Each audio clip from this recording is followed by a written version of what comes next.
Hey guys, and welcome back to Fringe Friday. As always, I am Carmen, and today we are watching season 4, episode 2 of Fringe. I can't believe that we are here. Last time on Fringe, we had an It's a Wonderful Life sort of situation, which I think I made that reference in the first episode as well. But yeah, I think that I'm very interested to see how we're going to go forward with Peter hovering sort of in the background of everybody's lives. It's what I wanted, as you guys know. It's literally what I said at the end of season 3. I wanted his presence to somehow be felt because he's such a powerful force in Fringe and such a powerful character that it didn't make sense to me that like the bonds that he shared could be so easily severed. And I know it's not easily severed because literally they kind of erased him from existence. Kind of. The one true observer did not, as I have dubbed him. I think it's September, right?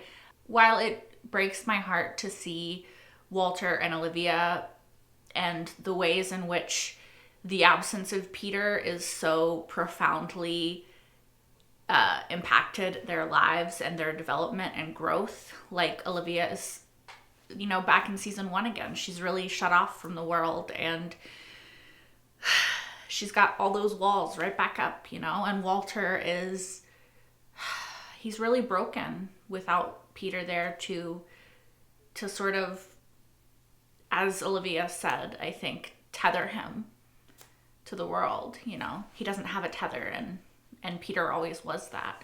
So I am rambling. What else happened? Lincoln. We have Lincoln back. We have a new mysterious shapeshifter creature. Alternate for Olivia, lots of stuff happening. I'm gonna stop talking so we can just get straight into this episode. But I'm excited and scared. I think I was 6 years old. Who's this? My mom. I remember she was laughing. Okay. Do you have a good relationship with her? Why does this guy seem so scared? Is he in a freezer? Let's go back to the picture. And tell me what else happened that day. My brothers and I. To keep it. She said yes. We named him Fred. Okay. How did that make you feel? Happy. What is he putting into his head? What they expect is for our world to be destroyed. Walter, it did not happen. That doesn't mean that I have to like them. There's another mirror in the back storage. Oh, he's trying to cover up everything because Kennedy, help me. of Peter Lincoln. Kennedy. That's funny. Plus, he is new in town. He's probably a little lonely. No. Not going to happen. Why not? He's cute. No. She. He's not even my type. Do you ever think that maybe your type just doesn't exist? That hurts, Astrid. That hurts. Okay. I don't know why you have to say these things. Okay. He does exist, just not currently. The official cause of death, cerebral hypothermia. He was. He's making them cold. 23 murders. Why haven't I heard of them? Because these crimes weren't committed over here. Oh wow.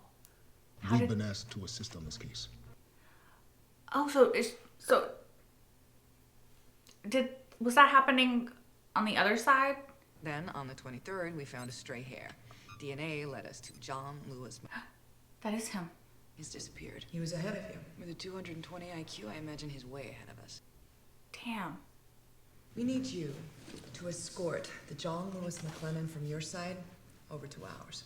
To what end? Yeah. We're hoping that he can give some insight into our Mr. McLennan. Look, I understand that they have the same I know DNA, all but- the reasons why not to do this. I've been through them all with my own Colonel Broyles. Broyles is alive? The other one? He can glean something that we can't. Like, you hope he can. Yeah. I lived in your apartment, and I picked up a lot of things about you. Girl, don't you start. Olivia already wants to punch you in the face. I can tell. So. Are we prepared to start telling civilians about the parallel universe? No. Professor McLennan won't have to know where he's been taken. What? Does he have the same IQ? Because. His area of study, serial killers. Look, I don't know if this is gonna work. It's not. At least not that he's not gonna realize things are different. Like, there are subtle differences in the worlds. I don't think that we can underestimate the role that empathy plays in the structuring of the self or the lack thereof. I've Agree. profiled before Probably. for law enforcement. He's a profiler. First time with the FBI. You want to join the BAU? Sorry. This case is highly classified. And one of the things that you are not able to know is where we're going. Do you have any allergies to tranquilizers? This is Agent Bergman. He'll be administering a mild sedative. Okay, if this guy is as smart as his counterpart, then surely he will, realize some differences. Here's to intrigue. He is much more trusting of the FBI than I would be, just saying. Blonde looks good on you. Yeah, well, lucky Frank likes the red, huh? Frank's alive. Or not alive, but they're still together. Everything's so different. Agent Dunham, we appreciate your help on this. Hello, Agent Lee.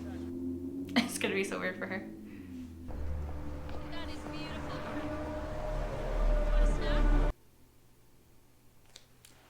Wonder what his motive is. It's very loud. Do you have any idea how loud that was? Very loud. What's wrong with you?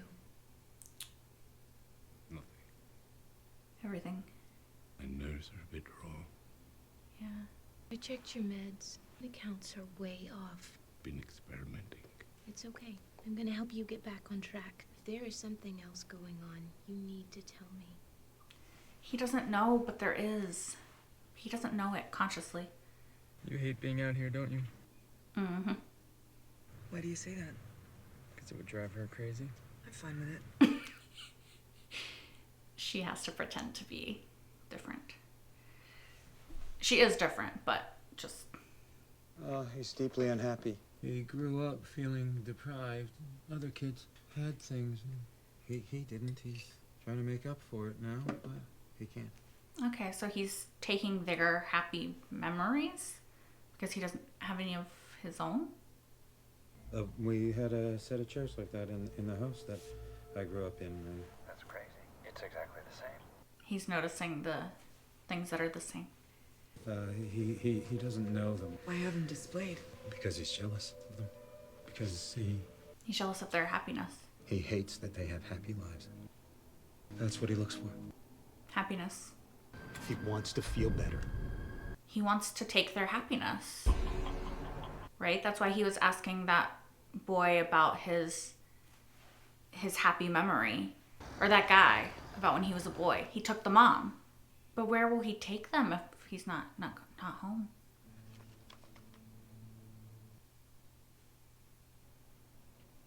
That's his dad. how can he have this? That's his dad. Do you know that man? Yeah, it's his dad. He's my father. Duh. What the hell is going on here? Why do you have a picture of my...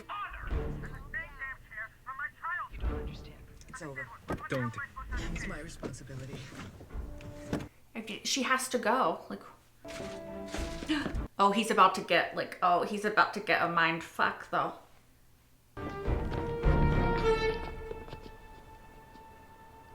They could just be twins. It's not that weird. It's not that weird. They're twins. Twins are a thing. That's harder to explain. Where am I? Yeah. Again, if he's even close to as smart as his brother, he was gonna figure it out. Not his brother, his double. He would figure it out. And Charlie thinks that I'm insane. Charlie is on a beach sipping Mai Tais with the bug lady. He's with Bug Lady. I like it. In this universe, some things are the same and some things aren't. I don't just understand him. I am him. Mm-hmm. What's in him is in me. But that doesn't mean you're capable of what he's capable What of. do you mean? You're not the only one with secrets. He had a traumatic childhood, right? They both did, probably. I knew something was wrong with me. My father, he knew it too. He used a heavy hand to try and fix me. Your father was abusive. That doesn't mean that you were wrong. The brutality of it, it was... I also came from an abusive home. Yeah. My stepfather. You don't have to turn out bad. It doesn't mean that there's anything wrong with you. It's them. There's something wrong with them, not you. It's no mistake that I do what I do. You help. I want to understand myself. I want to help people like me. Have you ever acted on it? No, Then you're not the same. but I've wanted to. You're not the same. What stopped you? Not what? Who? His mom? She helped me find just small moments of peace A girlfriend? that I can hold on to. Your mother. No. Someone he loved. Her name was Marjorie. Aw. And what my father did with cruelty, she did with love. Kindness. Aw. I wish I could tell him that it doesn't have to be this way. He just had no one to teach him. That may be so, but he can never know that you exist. Okay, but again, how smart is he? Because he will find a way. There's another victim? Okay, John thinks he may be able to help you guys find him. Let's go get him. If he's still there, Where is he? Bathroom. he's not in the bathroom. He is 0% in the bathroom. Come on. It's gone. What's gone? Photograph of his father. Y'all really let him go into a bathroom. It doesn't even take a genius. Even with our facial recognition programs, going through that much data is going to take a long time. How long? 13 hours plus or minus. He'll probably go to his dad's farm, right? Their family farm. I have an idea. You know, that woman processes more information in an hour than you and I will in a lifetime, so... Olivia is very smart. Yes. But she didn't see the photograph of John's father, and I did. Mm-hmm. John said his father worked as a farmhand, so if we can trace the farm, then we... Yeah, but we can't, because John's father didn't own the farm, so his name was... She remembers the tag. He was standing in front of a tractor with... She has photographic memory. Pennsylvania TR53H79. We can trace the registration. That was one difference between them, remember? Our Olivia has photographic memory. That one does not. Is it him? Surely it's him. Yep. Surely your first thought would just be, I have a twin. Ride with me. Why? You're going for the 45, silver. You keep it in the toolbox. How did you know that? Because I'm you. From another world. That's where I kept it. My dad. What are you? I was like you. And then one night in October, I went to a fair. One Night in October. Name of the episode. That's the night that my father found the dead things. Only I didn't know that yet. I was playing carnival games, and I saw him coming toward me, and the moment I saw him, I knew... That's my life. That's what happened to me. It was the ring toss that I was playing. Me too. I hid behind the wagon wheel. It's weird that their lives are so He found me. similar. Grabbed me by the collar, his fingernails cut into my neck. He dragged me home, and he beat me for 3 days straight. Not me. I ran. Okay. Difference. I woke up in a field, and this woman Marjorie, was standing over me. right? Her name was Marjorie, and because of her, I don't have to do what you do. But I can help you, like Marjorie helped me. Don't you want the pain to end? Yes, I can show you how. Okay, but what Maybe if you can. What if he just takes over his identity and then goes back to like the other world? Like, what if he just switches their clothes real quick? What if he does that? I'm just saying. Have we considered this? You said to John, about your stepfather, you were trying to open him up. Nope, it was true. Yes. I mean, yeah, but it was also It's true. also true. Mm-hmm. So what happened to him? My stepfather? She shot him. Killed him. Oh, she killed him in this one? Because before he lived, remember? So many tiny things are different. Is he just gonna try to take his happiness? Oh, shit. I thought he would just try to take his identity. Can he actually, like, feel their happiness when he does it like this? Tell me about Marjorie. I mean, he could have literally just told you. You didn't have to, like, do it in this way. They're in a basement or a outhouse or, like, another structure somewhere. They're not in the main house, I don't think. There must be another structure on the property. I wonder if Olivia will be able to find it. What are you thinking? Over there. There's a structure here. Mm-hmm. There's probably a basement. Basement? A place with the basement. This is where the family lived. Basement. Yeah. How did Marjorie make you feel? Taking off a piece of hair is nasty. She was so kind. So gentle. So she was like a mom, but not actually his mom. What? What happened? His dad? I never understood how someone so beautiful could love something so dark. Did he hurt her?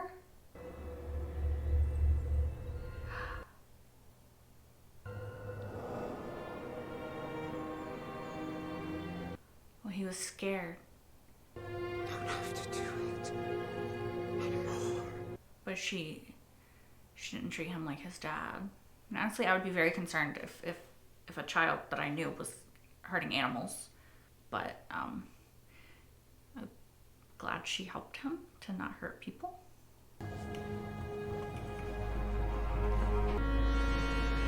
Where's the other guy? John, put your hands where I can see them. I wanted what he had. What she gave him? John, put your hands up. I took her from him. I shouldn't have. She made him feel for them. What have I done to all of them? What? Marjorie, what have I done? Because he felt he felt what he had, the weight of his choices. There appears to be no permanent damage to his motor functions or cognitive ability. What about his He is, fucking however, suffering from partial memory loss. psyche? Did he He's forget? unable to recall the events of the last few weeks. Does he remember Marjorie? Does he remember Marjorie? His memories of Marjorie were extracted. The neurologists believe the loss is permanent. For all we know, she's the only thing that's preventing him from... I know. Yeah, so he's gonna become a serial killer now? Once he's released, we'll have to keep an eye on him. I didn't realize that guy, like, literally, like, took them and the memories. Like, I thought they were just sharing them, not like he was taking them. Do you remember Marjorie? The other agent asked that too. No. But things are pretty dark right now. Did she have something to do with the investigation? Yeah, kind of very important, person. Feel better soon. You know what they say? That even when it's the darkest, you can step into the light. Okay, that's what Marjorie told him. So he remembers that. I've always felt there are people who leave an indelible mark on your soul. Like An Peter. imprint that can never be erased. Yes. Like Peter. Like Peter on Olivia and Walter.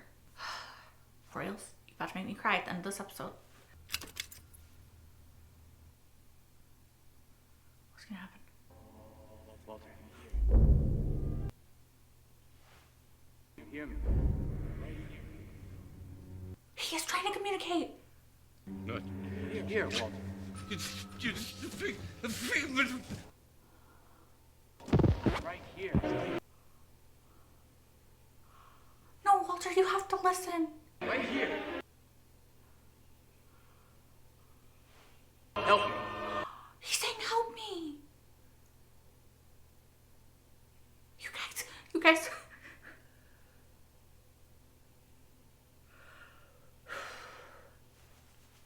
I hadn't even considered the possibility that Walter was listening to music so loud to drown out the sound of Peter talking to him. Oh my god. I don't even know what to do. Sorry. I gotta write this down. Okay, you guys. So, obviously first I have to talk about the end with Peter reaching out to Walter. Like, I would... Okay, sorry. I'm trying to like collect myself and my thoughts and stuff. So, I love that the direction that Fringe is going with this is what I hoped for, right? I said that I think that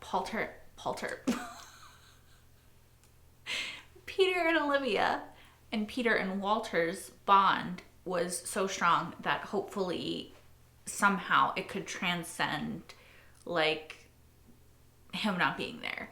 And I love that Broyles in this episode said that he thinks that he just said it 2 seconds ago. I wrote it down. There are some people who like leave an indelible mark on you, right?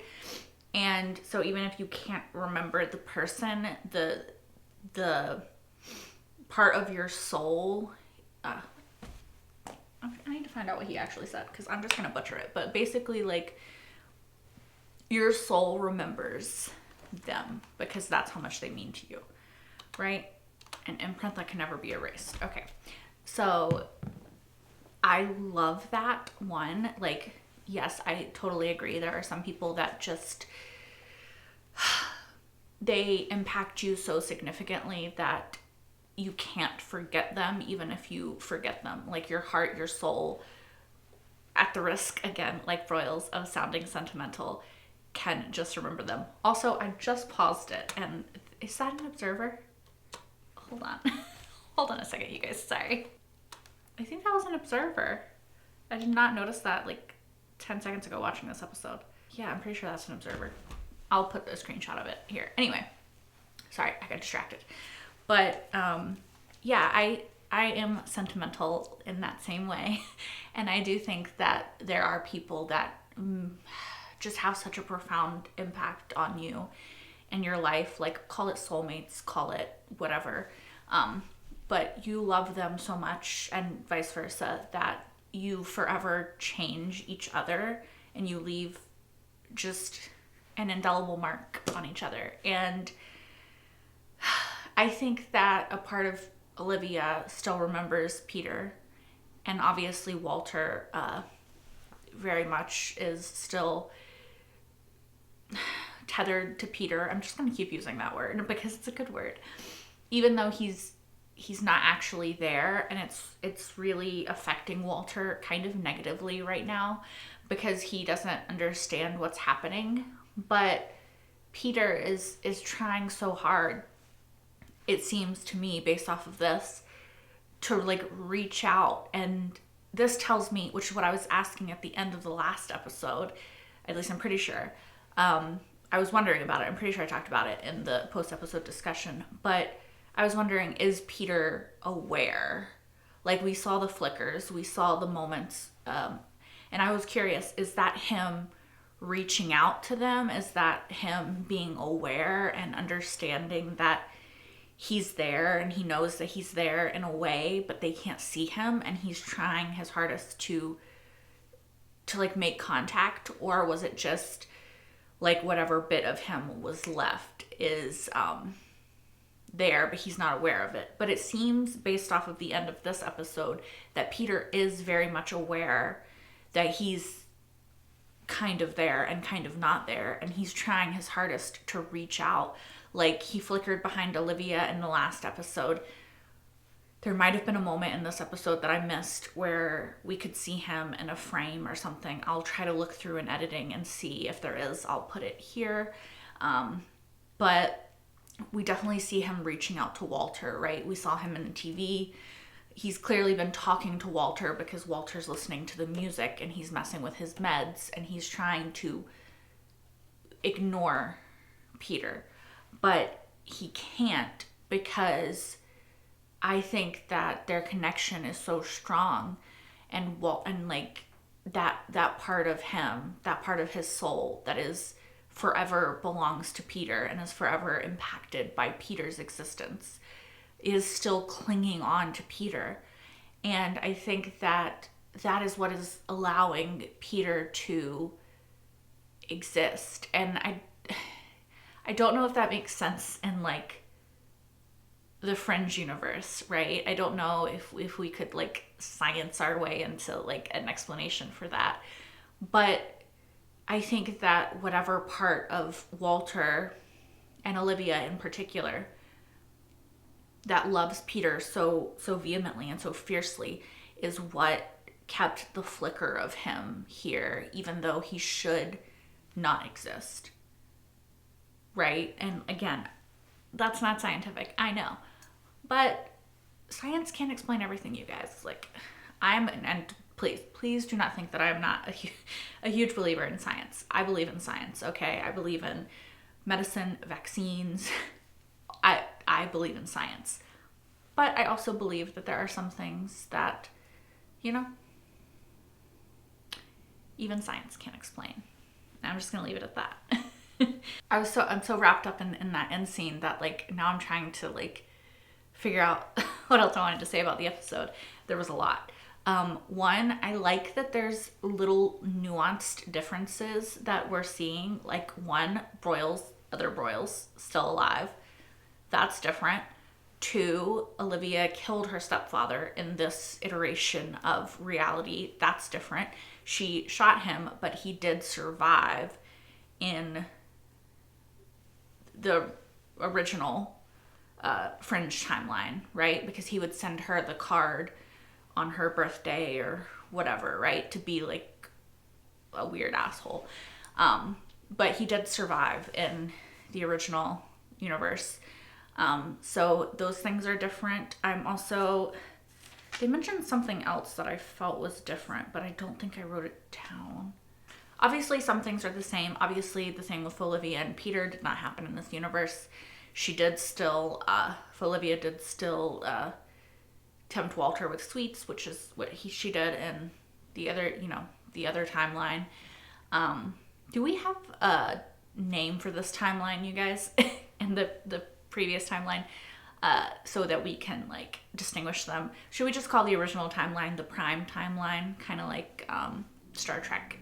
You know, like the prime timeline and then this alternate timeline. I don't know.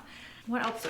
There was other stuff I wanted to say about this episode. It's interesting to see Olivia interact with Lincoln. I'd really, really like to see Olivia interact with Charlie, who is apparently on a beach somewhere with Bug Lady, who he's now dating, I guess. They said Mrs. Bug Lady. So does that mean they got married?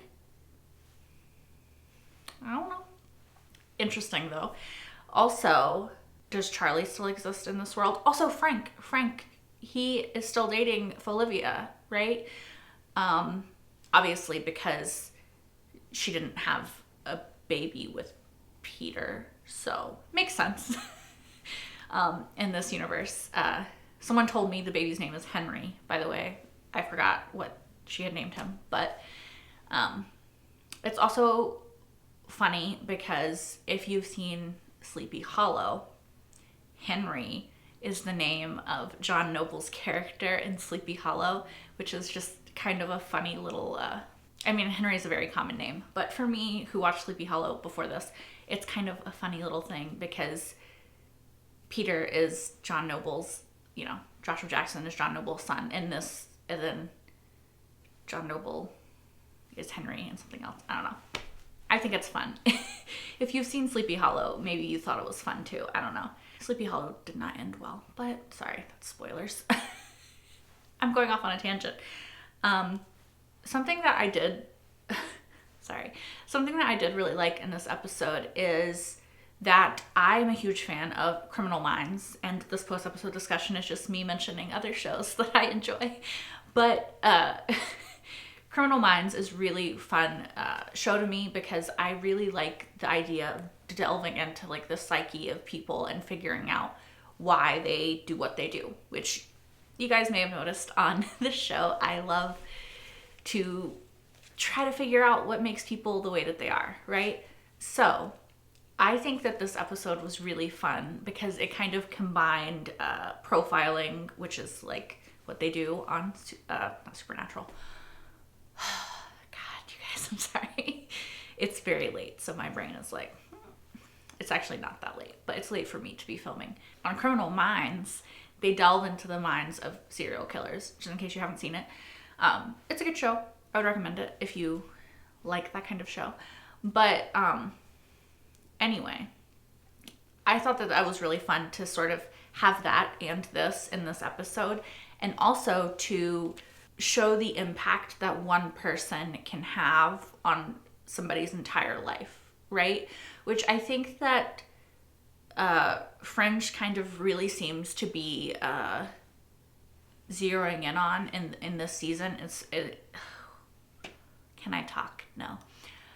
Especially in regards to Peter's storyline, but now we're seeing it in like this storyline, right? Because Marjorie was one person, but she made a profound impact on John's life, and she literally changed who he was, like the way that he saw the world, right? Because he was hurting animals, right? And which if you don't know, is a very early sign of a child that will grow into a serial killer. It's like one of the early signifiers, right? It's like on a check. If they're looking at a checklist, it's on the checklist, right? Cruelty to animals and such as that. So he was headed down that path, right? As a child.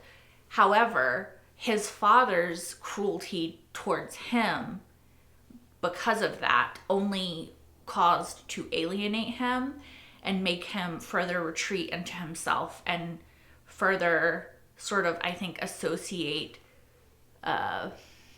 violence and darkness with love in this weird, twisted way.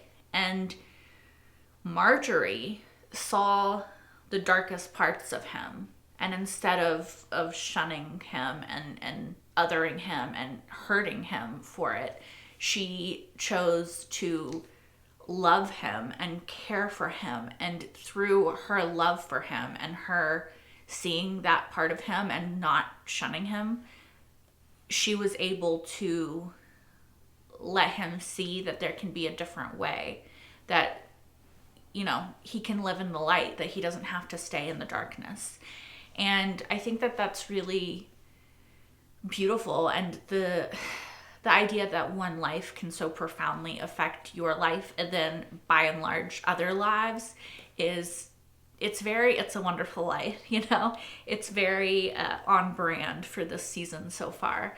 And I really like to see it, since, you know, we're honing in on the idea that one person can vastly change someone's life and then thus change other lives. And, you know, we're talking is not my strong suit tonight. We are focusing on that, and we're paralleling it and bringing it back to Peter, right? So I like that the way that they did that is also that he forgot about Marjorie, right? And it's not that he forgot, it's that her memory was taken from him. But the lessons that she taught him remain. Yeah? Which is such an interesting and fun parallel to Peter being taken from Olivia and Walter. But the bit of him that is forever in their soul that they can't forget is still there. They might not remember Peter specifically, but they remember what Peter taught them. And I'm hoping that we can build off of that. Peter reaching out we can somehow get Peter back. Like, I have no idea how. Like, that I could not hazard a guess at. Like, scientifically, don't know. But I'm hoping that whatever it is that is keeping Peter here, like, Walter will find a way to bring him back once he figures out what's going on. Just in general, I love this kind of storyline. They could not have picked a better sort of storyline for me. Like, It's a Wonderful Life, which I have referenced many times now, is my favorite Christmas movie. My family would watch it every single Christmas, and it's just such a powerful story about how important your life is. Like, every single person's life affects so many other lives, and there are people whose life would be worse were you not here.